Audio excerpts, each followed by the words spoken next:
नमस्कार, मी केदार घाटगे. बी न्यूजच्या ग्रामीण वार्तापत्रामध्ये आपलं स्वागत. पाहूयात आठवडाभरातील काही घडामोडी. पन्हाळा तालुक्यातील आसुर्ले इथलं केंद्रीय प्राथमिक शाळेच्या इमारतीचं बांधकाम सुरू आहे. या इमारतीजवळच हनुमान पाणीपुरवठा संस्था शेड उभा करते. त्यामुळे पालक आणि ग्रामस्थांमध्ये तीव्र नाराजी आहे. पाणीपुरवठा संस्थेनं शेड उभारू नये अशी सूचना जिल्हा मध्यवर्ती बँकेचे संचालक बाबासाहेब पाटील यांनी केली आहे. पन्हाळा तालुक्यातील आसुर्ले इथं 1ली ते 7वी पर्यंतची केंद्रीय प्राथमिक शाळा आहे. या शाळेच्या वर्गखोल्या मोडकळीस आल्यात. विद्यार्थ्यांच्या सुरक्षेसाठी जुन्या इमारतीच्या शेजारी नवीन इमारतीचं बांधकाम सुरू केलंय. पण या इमारतीलगतच हनुमान पाणीपुरवठा संस्थेनं अचानक पत्र्याचं शेड उभारायला सुरुवात केली. त्यामुळे पालक आणि ग्रामस्थांमध्ये तीव्र नाराजी आहे. जिल्हा बँकेचे संचालक बाबासाहेब पाटील यांच्यासह सरपंच आणि ग्रामस्थांनी शेड उभारणीच्या कामाला विरोध केला. पाणीपुरवठा संस्थेनं तातडीनं अतिक्रमण हटवावं अशी मागणी करण्यात आली. नवोदय विद्यालय असेल, स्कॉलरशिपमध्ये असेल, एक दर्जायुक्त शाळा म्हणून या शाळेचा नावलौकिक आहे. या शाळेचा दर्जा टिकवण्यासाठी फार या शिक्षक वृंदांनी फार कष्ट घेतलेलं आहे आणि त्या ठिकाणी आपल्या गावकऱ्यांनी सुद्धा चांगली साथ दिलेली आहे. या ठिकाणी नवीनच एक इमारत आज 4 खोल्या पूर्ण झालेल्या आहेत. अजून 4 खोल्या आणि चांगली दर्जायुक्त इमारत सुद्धा या ठिकाणी होणार आहे. आणि त्यासाठी हनुमान सहकारी पाणीपुरवठ्याला आज या ठिकाणी आम्ही विनंती करण्यासाठी आलेलो आहे की त्यांनी या ठिकाणी काहीतरी छोटंसं अतिक्रमण करण्याचा प्रयत्न केला आहे, तर ते तुम्ही करू नका. तुम्हाला लागणारं अजून काय जागा लागत असेल तर गावकरी मंडळी निश्चितपणे तुम्हाला त्या ठिकाणी सहकार्य करतील. परंतु तुम्ही या ठिकाणी शाळेच्या आवारामध्ये तुम्ही कोणतेही अतिक्रमण करू नये. दरम्यान शेड उभारत असलेली जमीन हनुमान पाणीपुरवठा संस्थेच्या मालकीची असल्याचा दावा संस्थेचे चेअरमन अशोक शिंदे यांनी केलाय. सदर जे अतिक्रमण हा विषय आहे, ही जागा अतिक्रमण नसून संस्थेच्या मालकीची आहे. 1960 पासूनचे तिचे सगळ्या प्रकारचे डॉक्युमेंट आपल्याकडे आहेत. फाळापावती आहे, असेसमेंट आहे. तिथं आमचं स्टोअर मटेरियल ठेवायसाठी स्टोअर होतं आणि आहे. आणि सदरचे हे अतिक्रमण नसून संस्थेच्या मालकीची ही जागा आहे. समाजातील एकात्मता आणि सलोखा टिकवण्याचं काम वारकरी संप्रदायानं केलंय. मात्र राजकीय पक्षांच्या आध्यात्मिक आघाड्यांमुळे प्रदूषण होतंय. त्याकडे लक्ष न देता वारकरी संप्रदायानं आपली उज्ज्वल परंपरा जोपासावी आणि कीर्तनातून समाज परिवर्तनाचा प्रयत्न करावा असं स्पष्ट मत सुप्रसिद्ध कीर्तनकार श्यामसुंदर सोन्नर महाराज यांनी केलं. आजऱ्यात झालेल्या पहिल्या वारकरी कीर्तन संमेलनामध्ये ते बोलत होते. आजरा इथं सारथी फाउंडेशनच्या माध्यमातून पहिलं वारकरी कीर्तन संमेलन झालं. संमेलनाच्या सुरुवातीला विठ्ठल मंदिरापासून टाळ मृदुंगाच्या गजरात दिंडी काढण्यात आली. ही दिंडी सद्गुरू बाबासाहेब आजरेकर नगरीत आल्यानंतर माऊली आणि तुकोबांच्या गाथा पूजनानं संमेलनाचं उद्घाटन करण्यात आलं. सध्या भारतीय संस्कृती मागे पडत आहे. संपूर्ण जगाला बंधुतेचा आणि शांतीचा संदेश देणारी संस्कृती जपण्यासाठी वारकरी कीर्तन संमेलन आयोजित केल्याचं स्वागताध्यक्ष आणि आजरा तालुका सहकारी कारखान्याचे अध्यक्ष सुनील शिंत्रे यांनी सांगितलं. दुपारच्या सत्रात वारकरी संत साहित्यामधील सामाजिक समता या विषयावर परिसंवाद झाला. त्यामध्ये देवदत्त परुळेकर, कॉम्रेड संपत देसाई यांनी सहभाग घेतला.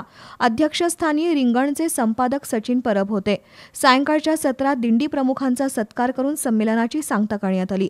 गोकुळच्या संचालिका अंजनाताई रेडेकर, राजाभाऊ शिरगुप्पे, ज्योत्स्ना चराटी, अस्मिता जाधव, मुकुंद देसाई यांच्यासह गडिंग्लज, आजरा, चंदगड या भागातील वारकरी संप्रदाय या संमेलनाला उपस्थित होता. करवीर तालुक्यातील तामगाव इथल्या जिल्हा परिषद शाळेच्या 2 खोल्यांची दुरवस्था झाली आहे. त्यामुळे 7वीच्या 2 तुकड्या एकाच वर्गात बसवल्या जात आहेत. जिल्हा परिषदेने शाळेच्या खोल्या निर्लेखनाला परवानगी दिली आहे, पण निधी नसल्यामुळे काम करता आलेलं नाही. तामगाव इथल्या जिल्हा परिषदेच्या शाळेची पटसंख्या 437 आहे. 1ली ते 7वी पर्यंतच्या प्रत्येक वर्गाच्या प्रत्येकी 2 तुकड्या आहेत. 4थी ते 7वी पर्यंतचे वर्ग शाळेच्या जुन्या इमारतीत भरवण्यात येतात. या इमारतीमधील 8 पैकी 2 वर्ग खोल्यांची दुरवस्था झाली आहे. त्यामुळं 7वीच्या 2 तुकड्यांचे विद्यार्थी दाटीवाटीनं एकाच खोलीत बसवावे लागतात. नादुरुस्त खोल्यांच्या निर्लेखनाचा आणि नवीन वर्ग खोल्यांसाठी प्रस्ताव जिल्हा परिषदेकडे पाठवण्यात आलाय. इमारतीच्या स्ट्रक्चरल ऑडिटनंतर निर्लेखनाचा प्रस्ताव मंजूर केलाय, पण नवीन खोल्या बांधण्यासाठी निधी उपलब्ध नाही. त्यामुळे शिक्षणाचा खेळखंडोबा सुरू आहे. केंद्रीय कर्मचाऱ्यांच्या आरोग्यासाठी केंद्र शासनाच्या आरोग्य योजनेतून सुविधा मिळावी या मागणीसाठी अखिल भारतीय डाक कर्मचारी संघटनेच्या वतीनं केंद्रीय आरोग्य राज्यमंत्री भारती पवार यांना निवेदन देण्यात आलं. त्यासाठी राज्यसभेचे खासदार धनंजय महाडिक यांनी पुढाकार घेतला. त्यातून कोल्हापुरात 3 जिल्ह्यातील पेन्शनर आणि केंद्रीय कर्मचाऱ्यांना सर्व सोयींनी युक्त हॉस्पिटल उपलब्ध करून देण्याचं आश्वासन केंद्रीय आरोग्य राज्यमंत्री भारती पवार यांनी दिलं. कोल्हापूरसह सांगली, रत्नागिरी, सिंधुदुर्ग जिल्ह्यातील शासकीय कर्मचाऱ्यांना मोफत आरोग्य सुविधा मिळाव्यात, त्यांना केंद्र सरकारच्या आरोग्य सेवा उपलब्ध व्हाव्यात, तसंच खाजगी हॉस्पिटल्स केंद्र सरकारच्या पॅनेलवर घ्यावीत, यासाठी अखिल भारतीय डाक कर्मचारी संघटनेकडून पाठपुरावा सुरू होता. 2 दिवसापूर्वी या मागणीसाठी डाक कर्मचारी संघटनेचे अमोल शिंदे, संजय पताडे, राजेश सारंग यांचं शिष्टमंडळ नवी दिल्ली इथं गेलं होतं. त्यांनी राज्यसभेचे खासदार धनंजय महाडिक यांची भेट घेऊन आपल्या मागण्यांसाठी पाठपुरावा करण्याची मागणी केली. त्यानुसार आज खासदार धनंजय महाडिक यांनी डाक कर्मचारी संघटनेच्या पदाधिकाऱ्यांसोबत केंद्रीय आरोग्य राज्यमंत्री भारती पवार यांची भेट घेतली. कोल्हापूर, सांगली, रत्नागिरी, सिंधुदुर्ग या जिल्ह्यातील केंद्रीय आणि सेवानिवृत्त कर्मचाऱ्यांना आरोग्य सुविधांचा लाभ व्हावा, यासाठी CGHS फॅसिलिटी उपलब्ध करून द्यावी अशी मागणी केली. याबाबत केंद्रीय आरोग्य राज्यमंत्री भारती पवार यांनी सकारात्मक प्रतिसाद दिला. कोल्हापूरमध्ये CGHSचं वेलनेस सेंटर व्हावं अशी मागणी आज त्यांच्या संघटनेच्या वतीने केलेली आहे. खरं पाहता या कोल्हापूरमध्ये होणाऱ्या वेलनेस सेंटरमुळे 3 जिल्ह्यामध्ये त्याचा लाभ होणार आहे आणि हजारो कर्मचाऱ्यांना, पेन्शनर्सना, पोस्टल कर्मचाऱ्यांना आणि केंद्रीय कर्मचाऱ्यांना त्याचा लाभ होणार आहे. आज ताईंना भेटल्यानंतर त्यांनी सकारात्मक यामध्ये आम्हाला मार्गदर्शन केलेलं आहे आणि लवकरच कोल्हापूरमध्ये हे वेलनेस सेंटर CGHSचं व्हावं आणि याचा लाभ पोस्टल कर्मचारी, केंद्रीय कर्मचारी आणि सर्व पेन्शनर्सना व्हावा यासाठी आम्ही प्रयत्नशील आहोत. हा निर्णय झाल्यास 4 जिल्ह्यातील केंद्रीय कर्मचारी आणि सेवानिवृत्तांना मोठा दिलासा मिळणार आहे. दरम्यान डाक कर्मचारी संघटनेच्या वतीनं केंद्रीय आरोग्य राज्यमंत्री भारती पवार यांना पोस्टमन स्टॅच्यू भेट देण्यात आला. आणखीन काही बातम्यांसह भेटूया थोड्याशा विश्रांतीनंतर.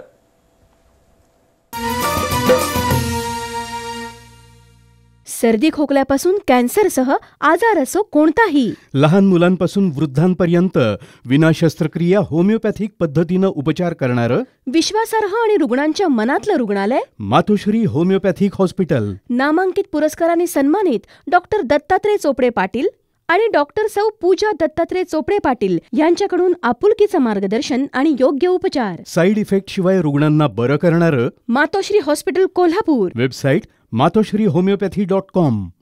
गुणवत्ता, दर्जा आणि विश्वास यांच्या त्रिवेणी संगमातून तयार होणारे वैशिष्ट्यपूर्ण कट अँड बेंड तंत्रज्ञानानं तयार होणारे 24 मीटर पर्यंतचे अखंड बार्स महालक्ष्मी TMT बार्स. भक्कमतेला, विश्वासाची मजबूतीला, युगायुगांची साथ सदा मिळते. महालक्ष्मी TMT बार्स, नाते अविरत जुळते.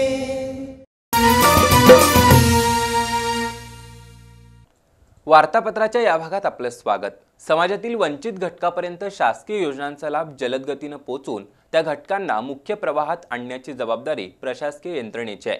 एखाद्या उपक्रमाच्या कालावधीत ज्या तत्परतेनं कामं केली जातात तीच तत्परता कायमस्वरूपी टिकवल्यास जनतेला सुप्रशासनाचा अनुभव येईल, असे उद्गार सेवानिवृत्त सनदी अधिकारी AT कुंभार यांनी काढले.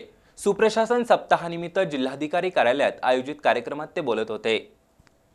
केंद्रीय प्रशासकीय सुधार विभागाच्या वतीनं 19 ते 25 डिसेंबर या कालावधीत सुप्रशासन सप्ताह साजरा करण्याच्या सूचना सर्व शासकीय विभागांना देण्यात आल्यात.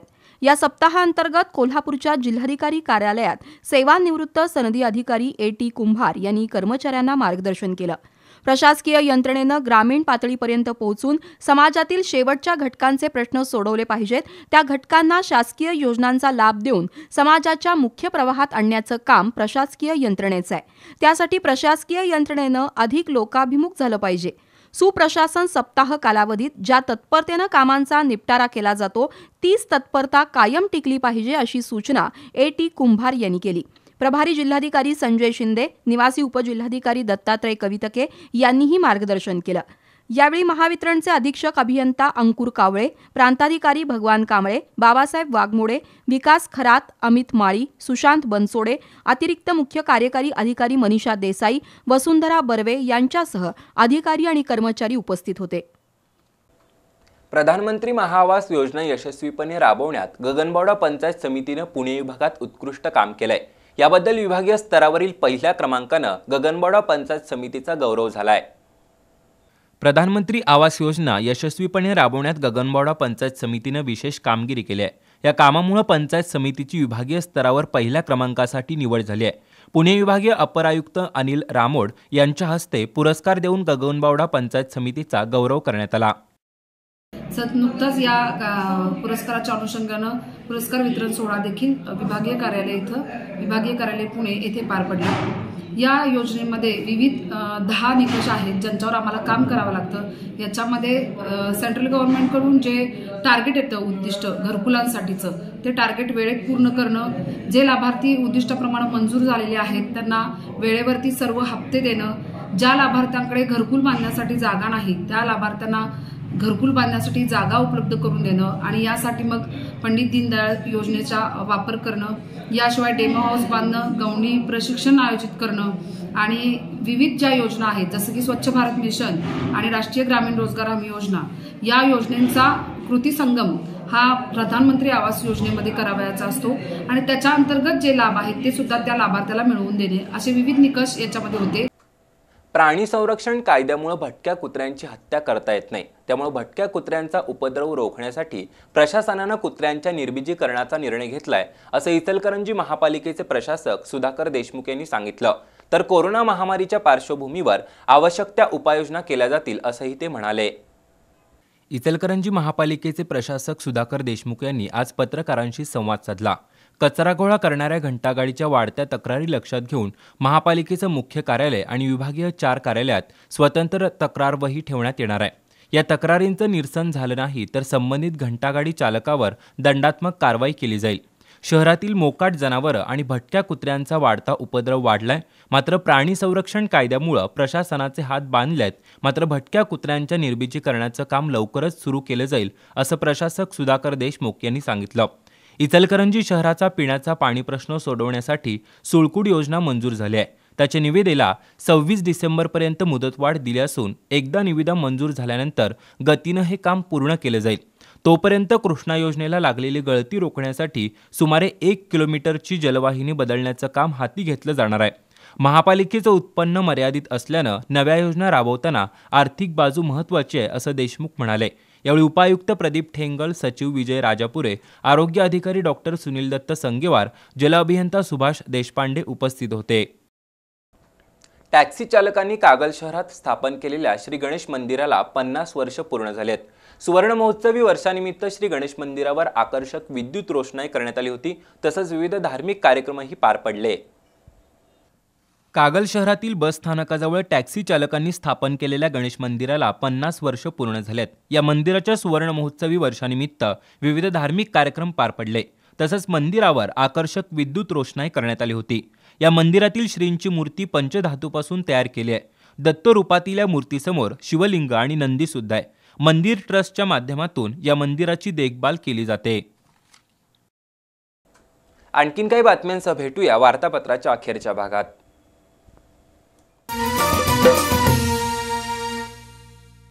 गुणवत्ता, दर्जा आणि विश्वास यांच्या त्रिवेणी संगमातून तयार होणारे वैशिष्ट्यपूर्ण कट अँड बेंड तंत्रज्ञानानं तयार होणारे 24 मीटर पर्यंतचे अखंड बार्स महालक्ष्मी TMT बार्स. भक्कमतेला, विश्वासाची मजबूतीला युगायुगांची साथ सदा मिळते. महालक्ष्मी TMT बार्स, नाते अविरत जुळते.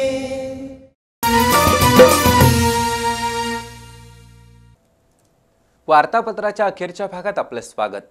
भोगावती साखर कारखान्याचे संस्थापक अध्यक्ष दादासाहेब कौलोकर पाटील यांच्या 41व्या पुण्यतिथीनिमित्त विविध स्पर्धा आयोजित केल्या होत्या. या स्पर्धेनिमित्त कौलव इथं बैलगाडी शर्यतींचा थरार पाहायला मिळाला. भोगावती साखर कारखान्याचे संस्थापक दादासाहेब कौलोकर पाटील यांच्या 41व्या पुण्यतिथीनिमित्त बैलगाडी शर्यत आयोजित करण्यात आली होती. स्पर्धेचं उद्घाटन ट्रस्टचे अध्यक्ष निवास पाटील यांच्या हस्ते झालं. यावेळी भोगावती कारखान्याचे माजी अध्यक्ष धैर्यशील पाटील आणि विजय पाटील उपस्थित होते. 6 किलोमीटर अंतराच्या खुल्या गटात केरबा पाटील यांच्या बैलगाडीला पहिला, अनिल कदम यांच्या गाडीला दुसरा तर अजित कवडे यांच्या बैलगाडीला 3रा क्रमांक मिळाला. लहान गटात सूरज घोसरवाड यांच्या बैलगाडीनं पहिला, सातापा पाटील यांच्या बैलगाडीला दुसरा, अशोक जाधव यांच्या बैलगाडीला 3रा क्रमांक मिळाला. विजेत्या बैलगाडी मालकांना मानाची ढाल आणि रोख रक्कम देऊन गौरवण्यात आलं. यावेळी आनंद पाटील, आरजी चरापले, शिवाजी पाटील, एकनाथ कुंभार, बाबूराव मोरे यांच्यासह ग्रामस्थ उपस्थित होते. ऊसतोडणी मजुरांची मुलं शिक्षणाच्या प्रवाहातून बाहेर जाऊ नयेत, त्यांच्या शिक्षणात खंड पडू नये यासाठी दत्त दालमिया फाउंडेशन आणि उमेद फाउंडेशन यांच्या संयुक्त विद्यमानं उमेद डे केअर सेंटर सुरू झालंय। दत्त दालमिया फाउंडेशन आणि उमेद फाउंडेशन यांच्या संयुक्त विद्यमानं ऊसतोडणी मजुरांच्या मुलांसाठी उमेद डे केअर सेंटर सुरू करण्यात आलंय। दत्त दालमिया कारखाना परिसरात सुरू झालेल्या सेंटरचं उद्घाटन दालमिया कारखान्याचे व्यवस्थापक एस रंगाप्रसाद आणि उमेद फाउंडेशनचे प्रकाश गाताडे यांच्या हस्ते करण्यात आलं। ऊसतोडणी मजुरांच्या शिक्षणात खंड पडू नये आणि त्यांच्या चिमुकल्यांची गैरसोय होऊ नये यासाठी या सेंटरच्या माध्यमातून प्रयत्न केले जाणार आहेत। उद्घाटन प्रसंगी ऊसतोडणी मजुरांच्या मुलांना शैक्षणिक साहित्य देण्यात आलं। यावेळी आनंद कामोजी, नितीन कुरुळपे, श्रीधर गोसावी, संग्राम पाटील, सरदार चौगुले, मुकुंद गुळवणी, निलेश पाटील उपस्थित होते। कागल तालुक्यातील चिमगाव इथल्या शिवशंकर प्राथमिक आणि भावेश्वरी माध्यमिक आश्रमशाळेत संत गाडगेबाबा यांच्या पुण्यतिथीनिमित्त विविध धार्मिक कार्यक्रम पार पडले। सामाजिक कार्यकर्ते विजय परीट यांनी आश्रमशाळेतील मुलांना मदतीचा हात दिला। चिमगाव इथल्या आश्रमशाळेत संत गाडगेबाबा यांच्या पुण्यतिथीनिमित्त विशेष कार्यक्रम पार पडला। देवळात देव शोधण्याऐवजी माणसात देव पाहावा, भुकेलेल्यांना अन्नदान करावं, आपलं गाव आणि परिसर स्वच्छ सुंदर ठेवावा असे विचार आपल्या कृतीतून गाडगेबाबा यांनी दिले। अशा या महापुरुषाला उपस्थितांनी अभिवादन केलं। तसंच सामाजिक कार्यकर्ते विजय परीट यांच्या वतीनं आश्रमशाळेतील मुलांसाठी मदतीचा हात दिला। यावेळी HN पाटील, TP कुंभार, NJ सुतार, परशुराम परीट यांच्यासह शिक्षक उपस्थित होते। याबरोबरच हे वार्तापत्र इथंच संपलं। नमस्कार।